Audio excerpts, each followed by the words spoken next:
కాకినాడ జిల్లా ప్రత్తిపాడు మండలం ధర్మవరం గ్రామంలో శుక్రవారం శ్రీరామనవమి సందర్భంగా ముందుగా పద్మశాలి రామాలయం వద్ద శ్రీ సీతారాముల వారి కళ్యాణంలోని పాల్గొని రాముల వారిని దర్శించుకొని 1,02,000 రూపాయలతో రాముల వారికి వెండి కిరీటం అందజేసిన ప్రత్తిపాడు నియోజకవర్గ వైఎస్ఆర్సీపీ నాయకులు, నరసాపురం పార్లమెంటు పరిశీలకులు, MMR charitable trust chairman Madhunuri Murali Krishnam Raju, Madhunuri Sitaramaraju, అలాగే ఇదే గ్రామంలోని బొల్లివారి రామాలయం, జువ్వలవారి రామాలయాన్ని దర్శించుకొని అన్నదాన కార్యక్రమాన్ని 5,000 రూపాయల విరాళాలు అందించారు.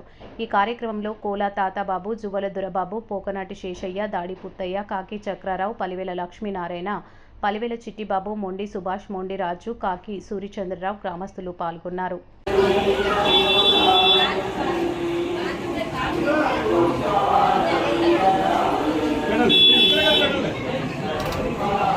జై శ్రీరామ్, జై శ్రీరామ్, జై శ్రీరామ్, జై శ్రీరామ్, జై శ్రీరామ్, జై శ్రీరామ్. రాజుగారికి కింద దింపండి, కింద దింపుకు నొక్కండి. అది లెక్క, అది ఓకే అండి.